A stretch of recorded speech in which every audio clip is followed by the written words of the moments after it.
Women change the world. In our previous video, we have seen the gender based discrimination in the society where the work done by the women is not considered as work because it do not fetch money for the family. And women are confined to only certain kind of jobs like teacher and nurse. And it is said that the girls are not capable for doing the work like scientist, pilot, etc. So after that we have seen the example of breaking such kind of stereotypes. Stereotypes I told you in the previous video where we fit a large number of people into a single image, and sometimes it is not true, and we have seen the example of Lakshmi Lakra, and she is the first Indian driver in the northern railway because Lakshmi लाकरा से पहले आज तक भी कोई women engine driver railway में नहीं है। तो इससे ये प्रूव हो गया कि ज़रूरी नहीं है कि रेलवे के जो ड्राइवर्स हैं वो मेल ही हो सकते हैं, फीमेल भी ये काम कर सकती हैं। और अब हम देखेंगे कुछ ऐसे एग्जाम्पल पास्ट टाइम के, यानी कि आज से 200 इयर्स पहले भी कुछ औरतें ऐसी थी जिन्होंने सोसाइटी के नॉर्म्स के अगेंस्ट जाकर, क्योंकि उस टाइम सोसाइटी में ये कहा गया था कि औरतों को अगर हम पढ़ने लिखने के लिए भेजेंगी तो वो परिवार के लिए बैड लक लेकर आएंगी, उनके हस्बैंड की डेथ हो जाएगी। लेकिन उस समय भी उन सब चीज़ों से ऊपर उठकर कुछ औरतों ने पढ़ना लिखना शुरू किया। तो here first we talk about the Rokeya Shekhawat Hussain. Rokeya Shekhawat Hussain and her dream about Ladyland. She was born in a rich family who owned a lot of land. It means कि रोकेया का जन्म एक अमीर ज़मींदार फैमिली में हुआ। She knew how to read and write Urdu, but she was stopped from learning Bangla and English. वो उर्दू जानती थी लेकिन उसको बंगला और इंग्लिश पढ़ने से रोका गया because in that days English was taught only to the boys, और ऐसा माना जाता था कि अगर लड़कियां इंग्लिश लैंग्वेज को पढ़ेंगी तो जो नए नए आइडियाज़ हैं वो उनके पास पहुंच जाएंगे और ये लड़कियों के लिए ठीक नहीं है। लेकिन फिर भी रोकेया ने अपने बड़े भाई और एक बड़ी बहन से बंगला और इंग्लिश को पढ़ना सीख लिया and then she became a writer. और 25 इयर्स की छोटी सी एज में उन्होंने इंग्लिश में एक स्टोरी लिखी, सुल्तानास ड्रीम। और इस स्टोरी के अंदर वो क्या इमेजिन करती हैं कि सुल्ताना एक ऐसी जगह पर पहुंच जाती है जिसका नाम है लेडी लैंड। और लेडी लैंड वो जगह है जहां पर औरतों को पढ़ने की, काम करने की आज़ादी है। और वो इस तरह के इन्वेंशंस करती हैं कि वो अपनी पावर से बादलों से होने वाली बारिश को भी रोक सकती हैं और कार उड़ाती हैं। और इस लेडी लैंड में जो मेल मेंबर्स थे उनको सेक्लूजन में रखा गया था, और उनकी जो मेल मेंबर्स के जो वेपन्स थे, जो उनके हथियार थे, जो उनकी गन्स थी, उनको औरतें अपने दिमाग की पावर से हरा देती थी। क्योंकि अब सुल्ताना जो है वो अपनी बहन के साथ लेडी लैंड पहुंचती हैं, लेकिन जब वो जागती है तो वो क्या देखती है कि ये सिर्फ एक सपना था। As we saw, Rokeya Shekhawat Hussain was dreaming of women flying planes and cars even before girls were being allowed to go to school. तो यानी कि रोकेया शेखावत हुसैन ने उस समय ये सपना देखा कि औरतें कार और प्लेन्स उड़ा रही हैं जब यहाँ तक कि लड़कियों को स्कूल भी नहीं भेजा जाता था। This was the way in which education and learning has change Rokeya's own life. तो ये एक एजुकेशन ही एक ऐसी चीज़ थी जिसने रोकेया की लाइफ को चेंज कर दिया। लेकिन रोकेया ने उस एजुकेशन को सिर्फ अपने तक ही सीमित नहीं रखा, एंड उस her education gave her the power not only to dream and write but also to do more to help other girls to go to school to build their own dreams. कि उसके इस education ने उसे मदद की कि वो दूसरी लड़कियों को भी हेल्प करे कि वो भी स्कूल जा सके और इस तरह के बड़े बड़े सपने देख सके। और 1910 में रोकेया हुसैन ने लड़कियों के लिए कोलकाता में एक स्कूल खुलवाया जो आज तक चल रहा है। Now let we talk about one more lady, Rasundari Devi. अब यहाँ पर हम एक और फीमेल मेंबर रासुंदरी देवी के बारे में बात करते हैं, एंड वो भी वेस्ट बंगाल से हैं, लगभग आज से 200 ईयर्स पहले। At the age of 60 she wrote her autobiography in Bangla, यानी कि रासुंदरी देवी की जो यंग एज थी उसमें उन्होंने इतना काम नहीं किया जितना उन्होंने 60s की एज में किया, और उन्होंने अपनी ऑटोबायोग्राफी लिखी जिसका नाम था अमर जीवन। और ये ऐसी पहली ऑटोबायोग्राफी थी जो किसी इंडियन वीमेन ने लिखी है। रासुंदरी देवी भी एक अमीर जमींदार फैमिली में एक हाउस वाइफ थी, और उनके समय में ये माना जाता था कि अगर लड़कियों को पढ़ाया लिखाया जाएगा तो वो उनके हस्बैंड के लिए अच्छा नहीं होगा और वो विधवा हो जाएंगी। तो इस तरह के रूमर्स की वजह से जो फैमिली मेंबर्स हैं वो अपनी लड़कियों को पढ़ाते नहीं थे, लेकिन इसके बावजूद भी रासुंदरी देवी ने छुप छुप कर सीक्रेट में और यहाँ तक कि शादी के बाद पढ़ना लिखना सीखा। वो बताती हैं, I would start working at dawn. Dawn means before even the sun rises, यानी कि सुबह सूरज उगने से पहले वो उठती थी और देर रात तक वो काम करती थी, और बीच में उन्हें आराम का कोई समय नहीं मिलता था। And she was only 14 years old at that time, and she has to look after a big family, और उन्हें बहुत काम करना पड़ता था। And I learn to read and write, I would read a religious manuscript. वो इसलिए पढ़ना लिखना चाहती थी कि वो एक धार्मिक किताब पढ़ना चाहती थी, लेकिन इसमें दुर्भाग्य की बात ये है कि उस समय लड़कियों को पढ़ाया लिखाया नहीं जाता।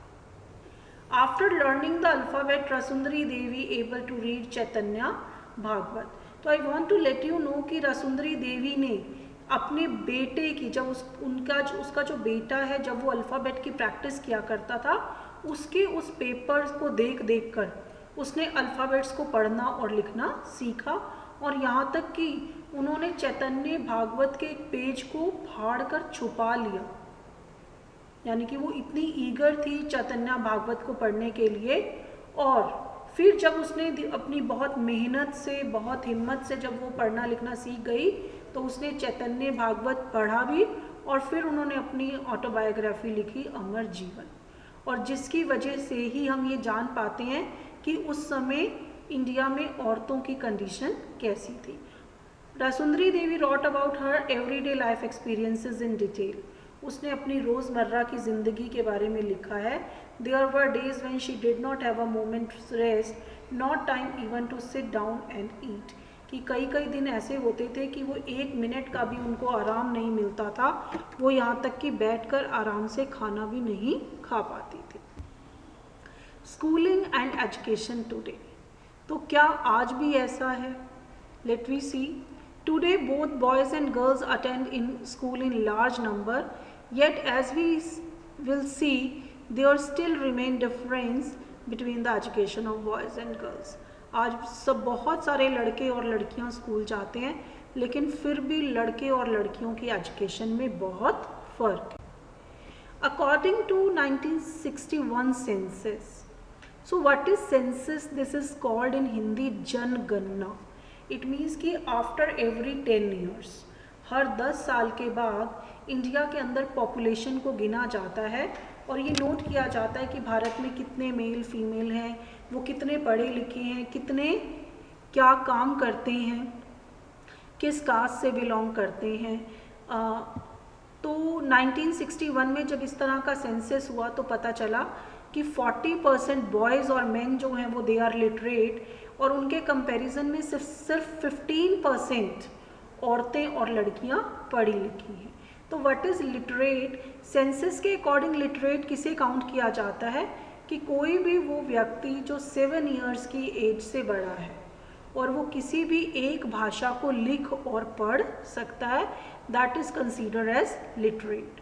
एंड आफ्टर दैट 50 ईयर्स, 50 साल के बाद जब 2011 सेंसस को देखा गया तो 82% मेल जो हैं वो इंडिया में पढ़े लिखे हैं, और उसके कंपैरिजन में 65% लड़कियां और औरतें ऐसी हैं जो पढ़ी लिखी हैं। तो this means that the proportion of both men and women who are now able to read and write have at least some amount of schooling has increased। तो हम देख सकते हैं कि 50 सालों के बाद भारत में जो लिटरेसी लेवल है वो काफ़ी इंक्रीज़ हुआ है। लेकिन यहाँ पर एक चीज़ और देखने लायक ये है कि जो मेल और फीमेल का लिटरेसी रेट है उसमें आज भी डिफरेंस है। आज भी ज़्यादा मेल पढ़े लिखे हैं और फीमेल नहीं। यहाँ पर हमें एक टेबल दिखाया गया है स्पेशली स्कूल्स का, जहाँ पर गर्ल्स और बॉयज़ को दिखाया गया है कि schedule caste, schedule tribes and all girls, schedule caste girls and schedule tribe girls. तो ये ग्राफ हमें क्या दिखाना चाहता है, ये टेबल हमें क्या दिखाना चाहता है कि जो मेनली लोअर कास्ट के लोग हैं या जो लोग मेनली रूरल एरियाज़ में रहते हैं वो जल्दी स्कूल ड्रॉप आउट कर देते हैं। इट मीन्स कि वो हायर एजुकेशन तक नहीं पहुंच पाते हैं। You have probably noticed in the above table that scheduled caste and scheduled tribe girl leave school at a rate that it is higher than category all girls। कि जो schedule caste और schedule tribe की लड़कियां हैं वो बाकी सभी communities की लड़कियों की बजाय जल्दी स्कूल छोड़ देती हैं। This means that girls who are from Dalit and Adivasi background are less likely to remain in school. यानी कि लोअर कास्ट और शेड्यूल ट्राइब्स यानी कि आदिवासी लड़कियां स्कूल में कम समय तक रह पाती हैं। The 2011 census also found that Muslim girls are less likely than schedule caste and schedule tribe girls to complete primary school. और यहाँ तक कि मुस्लिम जो लड़कियाँ हैं जो मुस्लिम धर्म से बिलोंग करती हैं वो शेड्यूल ट्राइब और शेड्यूल कास्ट की लड़कियों से भी कम स्कूल अटेंड कर पाती हैं। while a Muslim girl is likely to stay in school for around 3 years and girls from other communities spend around 4 years in school। यानी कि जो मुस्लिम लड़कियां हैं वो स्कूल में 3 साल बिताती हैं और उसके कंपैरिजन में दूसरी जो लड़कियां हैं वो 4 साल स्कूल में बिता पाती। There are several reasons why children for Dalit, Adivasi and Muslim community leave school. ऐसा नहीं है कि वो लड़कियां पढ़ना नहीं चाहती हैं, ऐसा नहीं है कि वो उनकी फैमिली मेम्बर्स उन्हें जानबूझकर पढ़ाई से हटाना चाहते हैं। बहुत सारे ऐसे बैरियर्स हैं जो इन बच्चियों को, जो इन गर्ल्स को पढ़ने से रोकते हैं। Because in many parts of the country, especially in rural and poor areas, there may not be even proper schools nor teacher who teach on a regular basis। कि अभी भी हमारे कंट्री में बहुत सारे ऐसे एरियाज़ हैं, गरीब एरियाज़ हैं जहाँ पर ना तो प्रॉपर स्कूल है और ना ही वहाँ पर टीचर हैं जो बच्चों को रेगुलर बेसिस पर पढ़ा सके। If a school is not close to people's home, there is no transport facilities like buses or vans, parents may not be willing to send their girls to school। और अगर बच्चों के घर के आसपास स्कूल नहीं है तो उनके पास ट्रांसपोर्ट फैसिलिटी भी अवेलेबल नहीं है, कि इसीलिए पेरेंट्स जो हैं वो अपनी लड़कियों को स्कूल नहीं भेज पाते। Many families are too poor and unable to bear the cost of educating all their children। और कुछ परिवार इतने गरीब हैं कि वो अपनी सभी बच्चों की एजुकेशन का कॉस्ट सहन नहीं कर पाते। तो ऐसी सिचुएशन में वो लड़कियों की बजाय लड़कों को एजुकेट करना पसंद करते हैं। और एक कारण और भी हो सकता है कि एक कारण सोसाइटी भी हो सकती है, जैसा कि हमने चैप्टर 1 ऑन इक्वालिटी में पढ़ा था कि ओम प्रकाश वाल्मीकि को उनके टीचर्स और उनके फेलो स्टूडेंट्स बहुत ज़्यादा परेशान करते हैं। तो कई बार अगर बच्चों के साथ धर्म और जाति का इस तरह का डिस्क्रिमिनेशन स्कूल में होता है तो इस वजह से भी बच्चे स्कूल छोड़ देते हैं, लाइक जैसे कि ओम प्रकाश वाल्मीकि ने